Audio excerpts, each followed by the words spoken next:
So the second match days in Group E and Group F of the World Cup certainly brought some good games. Now, starting in Group E, now Germany against Ivory Coast is always going to be a really close game. Two very good sides here, both got the win in their first game. Ivory Coast last minute winner in a very tight 1-0 victory over Ecuador.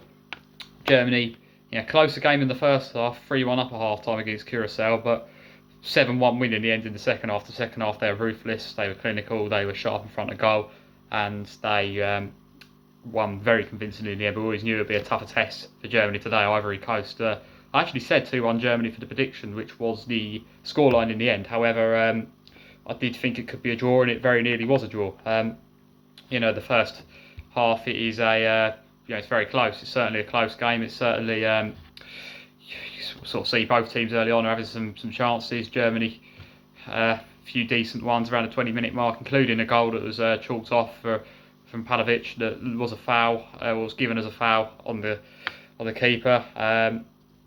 Then from there, Ivory Coast really start to get foothold in the game. They really start to grow into it, and 30 minutes in, they do get themselves 1-0 up. The ball comes into the box on the left from the Matchday, and then their initial shot is saved from Neuer, but then on the follow-up,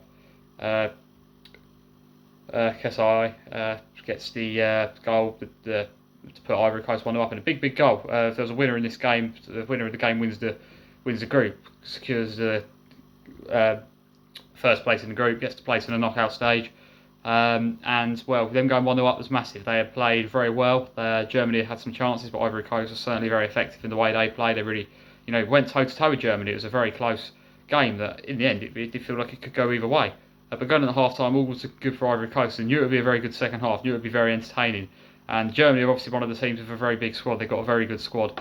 When you look at the team, and they're proven why they could be in this second half, why they could be a force at the World Cup. They really backed up the performance the other day, which, although it was convincing, you have to factor in the level of opposition. You can never get too carried away about that one game for Germany. But second half, they look for a way back into the game. Some subs come on, most notably, of course, Denis Zundav comes on for Musiala, a very attacking change. Now, Musiala, as good as he is, it's important that the World Cup, when you I touched on the size of Germany's squad, it's important to use the squad. It's a long tournament. There's a lot of different games, and you'll see different especially for the big teams that have got a lot of options. You'll see different players play in different games. That's the way it's going to be. If you have to take a 26-man squad, you may as well use the squad when you've got quality off the bench. When looking to change a game, and that's what Nagelsmann did here, and Zundav proved to be the game changer, because we have in the end, he was the one who got the equaliser. Fairly late on in the second half, after the sort of second drinks break, the ball sort of comes in, and what we see is again a little bit of a scramble on the goal line, but Zundav is there to finish, and from there, Germany back in the game. For now, it's going to be a very tight finish. I knew it would be a close finish. We see both teams have some chances, and that's how the second half really kicks off. There was chances at either end. It felt like, a very, very competitive game. Both teams very evenly matched. Very impressive. Ivory Coast very impressed with the way they matched Germany, and it was, they've proven that they could have got the result yesterday, and winning in the first game as well, not conceding until the 70th minute of this game, keeping the clean sheet in the first game. It was they've been impressive in this tournament so far, and I certainly think a draw would have been alright for both teams yesterday, because both teams would have basically already been out of the group. I think both teams will still certainly would expect both teams to get out of the group if in this position. Obviously, Germany have, since that with the late winner they got, which we'll come to, they have secured their place as a group winner in the knockout in the round of 32, joining Mexico and the US. So they're the third team to make it through. We'll find out who will be next very soon, I'm sure. But it certainly was a close finish. Germany did really sort of step up towards the end, though. They was having some chances of searching for the winner. But I was thinking it would finish a draw. The way it was looking, I thought it was thinking it was finish a draw, but it was an excellent ball from Yameka into Zundav, who of course gets his second goal of the game, and he's having a fantastic tournament so far. He wins Germany the game, and right at the end, 94th minute winner, stoppage time winner. Place erupts. The Germany fans erupt. Fantastic support from both teams in this game yesterday in Toronto, in fact. But they win the game. Big last minute winners have put them into the knockouts to get that second World Cup win, which they needed to really prove themselves against a very good side in Ivory Coast, who have a team that have improved a lot, a team that's recent African Cup of Nations champions, a team that qualified so well, and a team that have certainly really impressed in this tournament, both defensively but also have really created some good moments in these games as well, like they've shown with the goals that they have scored in this tournament so far. And I certainly think they're going to get out of this group now. But Germany, the fact that they, since they won it in 2014, they've had 2 back-to-back group stage exits. So to get out of the group now, to get that hurdle out of the way is a big thing. They'll be in the round of 32 now. Their slot secured.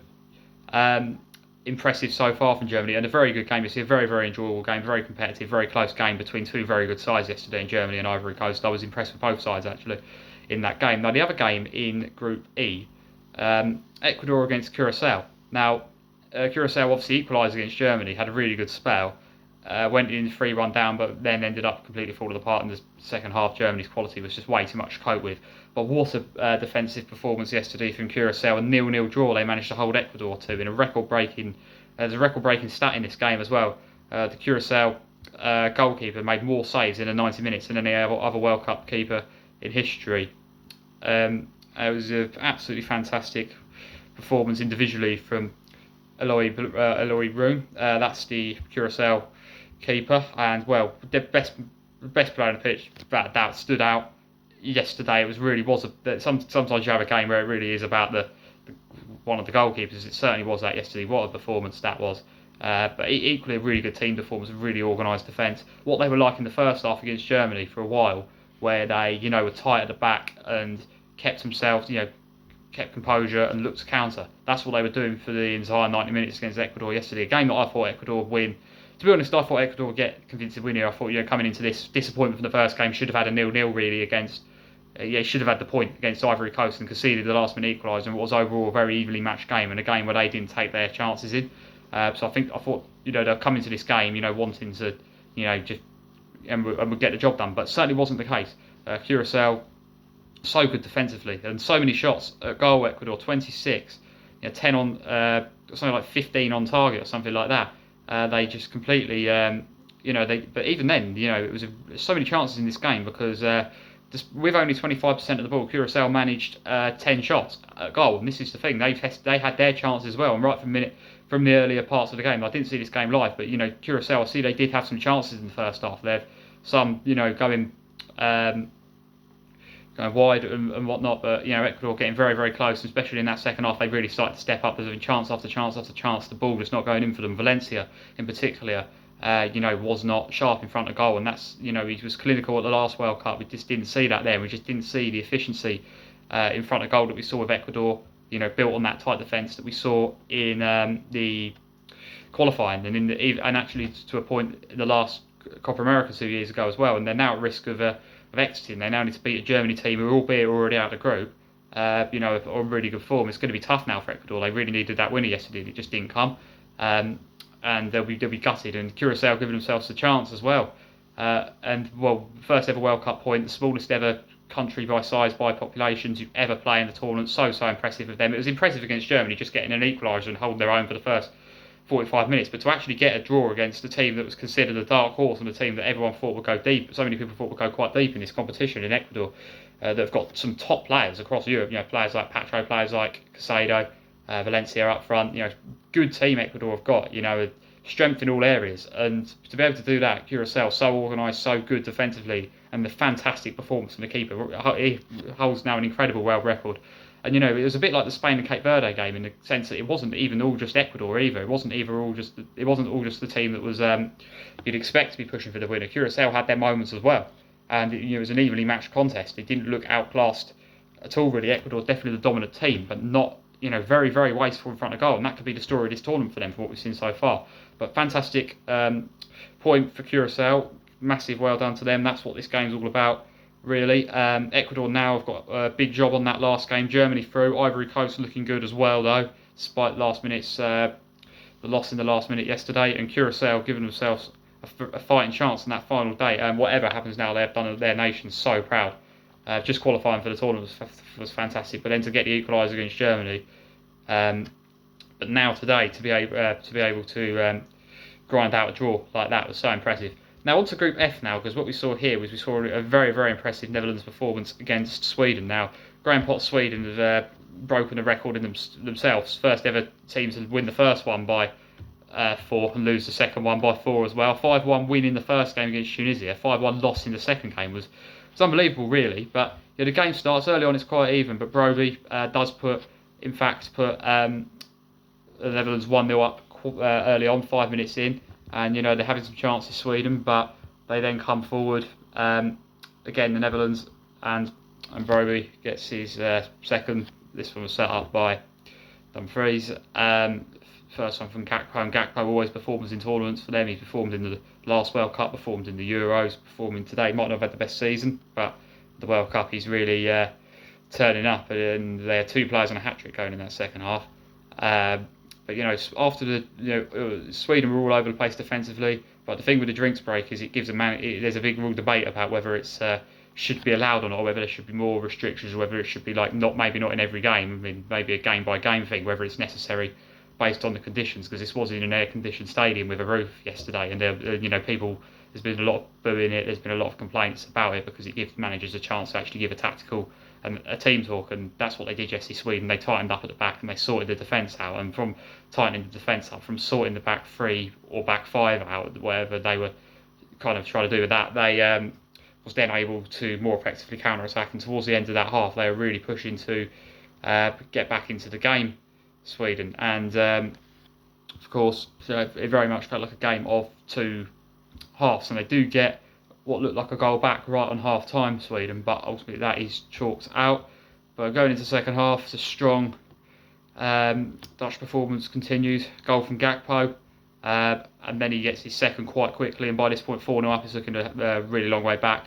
But the second, that goal set up so nicely for Somerville, but given away from Isak. But he does somewhat redeem himself, Isak, because when the Langer comes off the bench, he sets the Langer's goal up. That was the one bad moment for Holland defensively, the one moment where they seemed to come unstuck a bit. But then, in the end, it's a very, very good day for the Dutch. A fantastic performance. A team that's maybe gone under the radar a bit. Only went out of the Euros in the semi-final. Went out in the quarterfinals on penalties to the winners last time. Semi-final loss on penalties 2014, 2010, lost in the final. They've gotten close. And this is a squad that I feel is underrated.